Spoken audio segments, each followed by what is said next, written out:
কাছে পাবো, কাকে জিজ্ঞাসা করব? সেই সর্বপ্রথম সেই শিক্ষাটাই আমাদের দেওয়া হয়েছে। যেমন গীতার প্রথমে যে শ্লোকটা বলা হয়েছে, সেই শ্লোকটা বলেছেন ধৃতরাষ্ট্র, যিনি জন্মান্ধ ছিলেন। কুরুক্ষেত্রের যুদ্ধে কি হয়েছে তিনি জানেন না, দেখতে পারেননি। জানার জন্য তাকে জিজ্ঞাসা করেছেন। কাকে জিজ্ঞাসা করেছেন? জিজ্ঞাসা করেছেন তার রথের সারথি সঞ্জয়কে,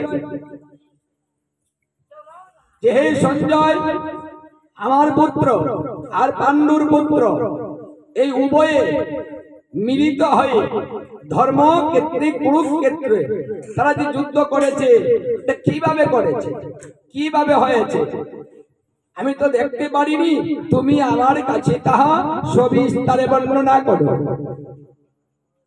এই যে প্রশ্ন থেকে কথা বের হয়, প্রশ্ন থেকে উত্তর আসে। তাই এখানে প্রশ্ন আসে যে সঞ্জয়কে যে জিজ্ঞাসা করা হয়েছে, সঞ্জয় কি যুদ্ধে গিয়েছিলেন? সঞ্জয় তো যুদ্ধে যায়নি, তাহলে তিনি কি করে জানলেন এই কথাটা? দেখলেনই বা কি করে? এখানেই আমাদের প্রশ্নটা এবং শিক্ষাটা। গীতায় আমাদের এখানে নির্দেশ করছে যে তোমার জ্ঞানটা কিভাবে হবে। যুদ্ধের পূর্বে বেদব্যাস মুনি হস্তিনাপুরে আসলেন।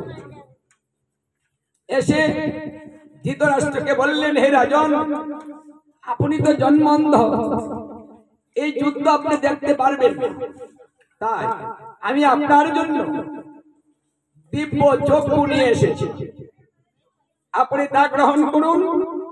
হস্তিনাপুর থেকে কুরুক্ষেত্রের যুদ্ধে কি হবে আপনি সব কিছু দেখতে পারবেন এবং শুনতেও পারবেন।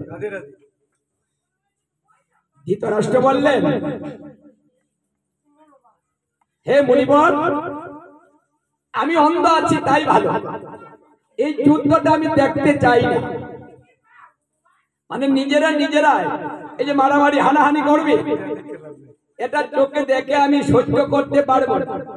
আচ্ছা, কারো সামনে যদি নিজের সন্তান কিছু হয়, ওটা দেখে কি সহ্য করা যাবে? যাবে না। তাই তিনি আক্ষেপ করে বলেছিলেন, হে মুনিবর, আমি যখন অন্ধ হয়ে জন্মেছিলাম, আমি যখন বুঝতে শিখেছিলাম, তখন আমি ঈশ্বরকে দোষারোপ করেছিলাম যে তুমি আমাকে অন্ধ করে কেন পাঠালে, এই সুন্দর পৃথিবীটা আমি দেখতে পাচ্ছি না। আক্ষেপ করেছিলাম, আফসোস করেছিলাম, সবাই দেখতে পায় আমি পাই না। কিন্তু আজকে আমি বুঝতে পেরেছি আমার অন্ধ হওয়াটাই সঠিক। কারণ এমন একটা দিন আসবে, ওটা তো আমি জানি না, কিন্তু ঈশ্বর তো জানেন। তাই তিনি কি করেছেন, আমাকে অন্ধ করে দিয়েছেন যে তোকে দেখতে হবে না। আমি অন্ধ আছি তাই ভালো আছি, আমাকে ঈশ্বর অন্ধ বানিয়ে ভালো কাজ করেছেন। আমি চক্ষু চাই না। যখন তিনি চক্ষুটা নিলেন না, তখন এই চক্ষুটা তিনি নিজ শিষ্যকে প্রদান করলেন। দেখুন, গুরুদেব কাকে দেন? প্রিয় শিষ্য। যদি কেউ প্রিয় শিষ্য হয়, তাহলে গুরুদেবের ধন সেই প্রিয় শিষ্য পায়। বলছে, সঞ্জয়, এই দিব্য চক্ষু আমি তোমাকে দিলাম, তুমি আমার প্রিয় শিষ্য। তুমি হস্তিনাপুর থেকে তুমি এই কুরুক্ষেত্রের যুদ্ধ তুমি দেখতে পারবে, শুনতেও পারবে। বেদব্যাস মুনি তার শিষ্যকে এই দিব্য চক্ষুটা দিয়ে গিয়েছিলেন। আর এই চক্ষুর কারণে তিনি হস্তিনাপুর থেকে সেই যুদ্ধক্ষেত্রে কি হয়েছে সমস্ত কিছু তিনি দেখেছেন এবং শুনেছেন। এখানে আমাদের প্রশ্ন, আমাদের শিক্ষা, অজানা তথ্য জানার জন্য আমরা কোথায় যাব, কার কাছে যাব, কাকে প্রশ্ন করব? কারণ জ্ঞান হলো মানুষের মূল। যার কোনো জ্ঞান নাই সেই মানুষের ইহকাল পরকালে কোথাও শান্তি নাই। অজ্ঞানী ব্যক্তি সারা জীবন হাহুতাশ করে কিন্তু শান্তি পায় না। আরে ভগবান শ্রীকৃষ্ণ তো জানেন যে কলিজীবের জ্ঞান হবে কম, আমাকে জ্ঞান দিতে হবে, তাই তো তিনি একটা বিশেষ ক্ষেত্র তৈরি করে তিনি সেখানে সেই জ্ঞান গুলা দিয়েছেন। তদ্বিদ্ধি পরিপাতেন পরিপ্রশ্নেন সেবয়াম উপদেকান্তিতে জ্ঞানম জ্ঞানম তত্ত্বদর্শিন। হে অর্জুন, যদি তুমি কিছু জানতে চাও একজন তত্ত্বদ্রষ্টা গুরুর কাছে যাও। কার কাছে যেতে বলেছেন? বলেছেন একজন তত্ত্বদ্রষ্টা গুরুর কাছে যাও। অকৃত্রিম সেবার দ্বারাই তাহাকে সন্তুষ্ট করো, তাহার পাশে বসে বিনীত ভাবে প্রশ্ন করো, তাহলে সেই আত্মদ্রষ্টা গুরু তোমাকে আত্মজ্ঞান দান করিবেন। তাহলে গুরুদেব কি দান করবেন? আত্মজ্ঞান। যদি আত্মজ্ঞান না হয় তাহলে ভালো মন্দ আমরা বিচারটাই করতে পারব। আত্মজ্ঞান না হলে এই সুদীর্ঘ মনুষ্য জনপ্রিয়তা হবে, কারণ আত্মজ্ঞান আমাদের অত্যন্ত প্রয়োজন। এই জন্য কার কাছে শিখতে হবে সেই তত্ত্বটা এখানে শিক্ষা দেওয়া হয়েছে। এই জন্য শাস্ত্রটাকে তিনটা ভাগে বিভক্ত করা হয়েছে: জ্ঞান, ভক্তি এবং রস। এই তিনটা বিভাজন করা হয়েছে। তাহলে প্রথমে কি প্রয়োজন? প্রথম হচ্ছে জ্ঞান, তারপরে ভক্তি। কারণ ভক্তি অনেক প্রকারের হতে পারে, ভক্তি অনেক জায়গায় দেওয়া যায়। আগে তত্ত্ব জানতে হবে আমি কোন জায়গায় ভক্তি করব, ঈশ্বরকে। জ্ঞানের দ্বারাতে এই তত্ত্বটা জানতে হবে। আমি ভক্তি তো দিব। হরিভক্তি বিলাসে বলেছে একটা ভক্তি দিলে 100 জনমের পুণ্য ধ্বংস হয়। আবার ভাগবত বলছে একটা ভক্তি দিলে জীবের মুক্তি হয়। তাহলে ভক্তি দিলে পাপ হয় এবং পুণ্য ধ্বংস হয়, আবার ভক্তি দিলেই মুক্তি হয়। তাহলে ভক্তি তত্ত্ব শিখতে হয়। কোন ভক্তি দিবেন এখানেই শিক্ষা। আর এই তত্ত্বটা শেখার জন্য আমাদের জ্ঞানের প্রয়োজন। আর এই জ্ঞানটার জন্যই আমরা গুরুদেবের আশ্রয় গ্রহণ করে থাকি। জ্ঞানটা কে দিবেন? জ্ঞান দিবেন গুরুদেব। দীক্ষা শব্দের অর্থ হচ্ছে জ্ঞান। দীক্ষা শব্দের অর্থ ফু দেওয়া নয়। আমরা ভাবি কি যে দীক্ষা মনে হয় কানে কানে ফু দেয়। আরে ভাগবতে 5ম স্কন্ধে বলছে দীক্ষা দাতা ন চ গুরু ন চ মন্ত্রার্থ উবাচু।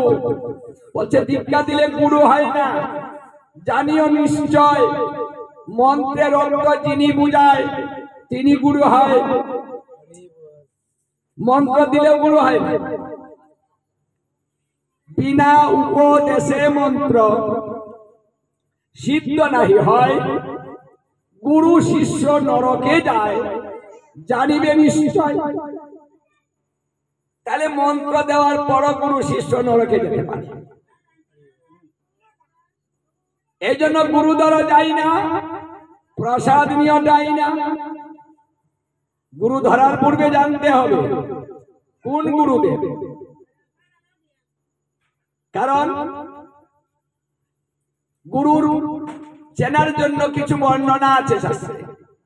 গুরু কেমন হবে, কি কি আচরণ করবে, কি কি আহার করবে, কি কি বিহার করবে, কতটুকু দর্শনদারি হবে, কতটুকু উচ্চতা হবে, সমস্ত কিছু হরিভক্তি বিলাসের 2য় বিলাসে এই গুরুদেব সম্বন্ধে, দীক্ষা সম্বন্ধে বিস্তারিত আলোচনা আছে। আমরা এগুলা জানি না, বুঝতে চেষ্টা করি না, এই জন্য আমরা দীক্ষা নিতে বিচার করি না, গুরুদেবের বিচার নেই। বাবা দাদা নিয়েছে, 14 পুরুষ নিয়েছে, পূর্বপুরুষ নিয়েছে, আমাকেও নিতে হবে। মানে আমাদের এই যে ধারাটা, এই ধারাটাই ভুল। পূর্বপুরুষ যা করে আমরাও তা করব, কথাটা আদৌ ঠিক নয়। কারণ তারা যা করেছে আজকে আমরা তা করতে পারছি না। আচ্ছা, পূর্বপুরুষ কি মোবাইলে কথা বলতো? আজকে তো আমরা পূর্বপুরুষ ছাড়িয়ে গেলাম, আমরা মোবাইলে কথা বলছি, যেটা পূর্বপুরুষ করেনি।